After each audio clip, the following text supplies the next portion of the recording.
Okay. Okay, so the prompt basically just tells us to discuss our thoughts on organizational culture, what types of culture we've experienced in the workplace. Was it positive, negative, engaging, entertaining? And if we believe that leaders are able to shape culture in a workplace. She basically said chapter 8 in the Zappos video would make a great start for our discussion with that. But I don't know, has anyone watched like the TED Talk video yet? I know it's kind of early, but I didn't, not yet. So in that TED Talk video, she really just like talks about how she like gives our stats, and like when she gives the stats, it's like really like mind blowing because she's just like 15 to 16% of women are like CEOs and CFOs, and there's like 109 like heads in our house, and I've like 9 of them are women, and only the rest of them are all men. So like 100 are all men, and the 9 are women. And then just how we as women, like we always say like, oh, we want to do this, we want to do this, but at the same time, we've kind of leveled out to how people have kind of put us like in a section pretty much. Like we haven't, she says like she used the term was we women don't sit at the table. Like she's like, we always sit at the side of the table, and in order to succeed, you have to sit at the table. Yeah. Okay. So yeah, I don't know what you guys like think about that term. I don't know if that makes sense to you. But yeah. I mean, I didn't see the video, but I definitely feel like it's definitely something you see in like the culture of a lot of workplaces is just it's always unspoken, but it's prevalent, and like you don't notice it until you're in the situation like you want to be promoted or you want to do something. And like a lot of it is like because maybe we're not stepping up, we feel like we're kind of listening to what is around us and not willing to sit on the side of the table anymore. Yeah. I mix that. I feel like we have like came a long way though. Like I definitely think that was worth it back in the day, but I do think now we're like we are getting like a lot better with being able to win. Yeah. Yeah, and then another thing she said is like she's the one preaching all this in her TED Talk, and like she was like, okay, like 2 more questions, and so like, so a girl came up to her at a university, was like, one thing I learned from your talk was I need to keep my hand up, and she was like, what do you mean? And she was like, you said you were taking 2 more questions, so I like had my hand up because I really wanted to ask a question, and then you asked 2 more questions, I put my hand down, but then you kept taking questions, but the only people with their hands still up were the guys. And she was like, and she was like, I didn't even notice that. Like I was taking like only the men's questions because they were the only ones with their hands up. And it was just like a weird, like she was like, we like women are just like, okay, like someone says to do this, so we did it. Like it was like pretty interesting. It was really, I don't know, it was that is interesting. Like she didn't even notice that was happening. And then and she's like, I'm the one preaching this whole thing to you, and I didn't even realize what was going on. Yeah. Yeah, I thought that was not really noticing stuff, because even on page 237 they talk about it says common organizational symbols, and when I think symbols I think of like a Nike symbol or like stuff like that, but it goes into like language, stories and myths, right? Yeah. Ritual, even stuff as like office decor, which that's not really stuff like I walk in, I'm not like I don't really like notice stuff like that, you know, as like a symbol of the place. Yeah. I feel like noticing this kind of stuff is like it's like a little harder for me at least. Yeah. What do you think as being a man, Bill? I think it just kind of ebbs and flows. I think for a while there you were seeing many more women making it to the top, and I worked in the financial industry for 10 out of the last 12 years, and I worked for Edward Jones for several years, and the managing partner retiring, so like the CEO of a partnership, and he's being replaced by a woman that worked up through the ranks as well. So I don't necessarily think that it's just going to equalize overnight. I mean, the financial industry was, basically white male driven for forever, and now during the time that I've been there, it's I'm seeing a lot more diversity and women and minorities even joining that sector of business. But I just think when people see something happen, they'll kind of jump on it as well. So I think it's just going to get better and better. I mean, I have 2 daughters, so there's nothing more than I'd like to see, you know? Yeah, exactly. I also feel like though, like there's still culture. I mean, I feel like the culture of Starbucks, I don't know if you feel that way too, Lauren, but is more women centered. And like most shift supervisors that get promoted are women. And like a lot of the managers in my district, there's only 2 male managers in my district. The rest of them are all female. So I think that it's, I mean, I don't know why coffee is a female thing, but I mean, it's also different corporations have like a different culture. And I feel like maybe for Starbucks, it's more women driven for some reason. Yeah, every So time a guy gets promoted at my store, they end up getting fired or leaving, and it's still always girls. Yeah. okay, so how you guys just said that about Starbucks could kind of lead into this question that she has that says, if you like, do we believe that leaders are able to shape a culture? So like, do you think that because Starbucks is mostly women driven, that it is the way that it is, and that it's so like pro a lot of like our social issues that are going on? Do you think like the leaders as females have like shaped that type of culture? I kind of think, yeah, because at least just like for my store, like I said, like every time we promote a guy, he either like gets fired or leaves for like a really good reason. I Yeah. think like now it's like every time a guy gets promoted, all the girl like we're just kind of like, is it gonna last? Like, Yeah. but I don't know if that's like just my store, or if that's like all of Starbucks. Yeah.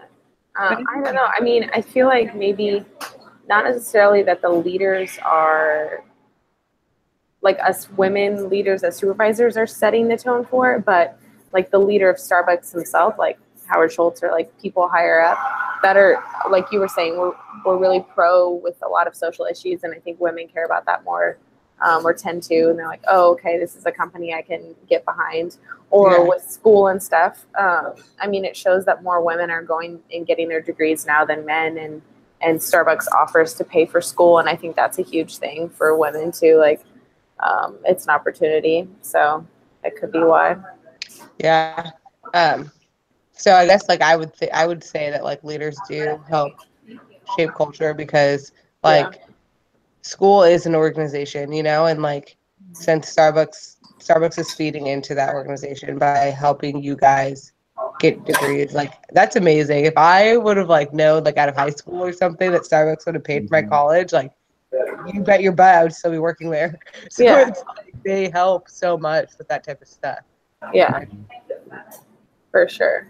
And also, I mean, in other ways too, like I definitely feel like the leader can totally change the culture of that, because if the leader of like my last company I worked with, I used to work at a physical therapy office, and the manager was like the owner, and he was a male, and he was like very sexist, and he just would like say certain comments to like different female patients or like employees, and that so sets the tone, because the only people that ever got promoted in that company were guys. And like when he left and he like had someone else take over, it was another guy, and I feel like he took over in his exact same spot, like kind of the same culture. It's like he set the tone for his business, and it just like, versus if he would have been, you know, more the other way, then that totally would have changed the culture of the office and stuff. You know, it's super weird that you just like, I'm literally reading this statement right now in the book, and it says founders and leaders often lay the groundwork for future change by promoting people who will share some but not all of their same exact values. Yeah, exactly. That is so weird. It's on page 240. See, it's so true. They're right on. It, like the second sentence, like the full sentence on page 240. Oh, yeah. I think leaders tend to try to hire people that are similar to themselves, because I think they think that it'll be better and easier to train, and if they already have commonalities, whereas what they're missing out is the diversity and all the differences that other people can offer. Yeah. And we do tend to like latch on to people that are more like us anyways. Whether it's like in a workplace or just as friends. So that does make a lot of sense that leaders would pick people that are like them. For sure. So it may not even be intentional. It's just kind of subconscious taking over. You know? Yeah. Well, and it's like if you start the company, then you kind of want the company to continue in the way that you started it. Yeah. And so, I mean, it makes sense that you would raise up someone that has your same values, even if they're skewed values. Yeah, it's so true. Bigger values, so you're gonna think that they're good. Not you're smart. Yeah, when I left the company, I was I worked there for 3 years, and I was making $8 less an hour than the guy who was doing the same exact job as me. Wow. $8. Oh my goodness. I felt so stupid when I was like, I didn't find out till after I left. Yeah. What type of cultures have you experienced, Bill? I don't know if there's like, I know like what we're talking about, it's like very like women driven, but like, I don't know, like have you ever experienced it like on the opposite side?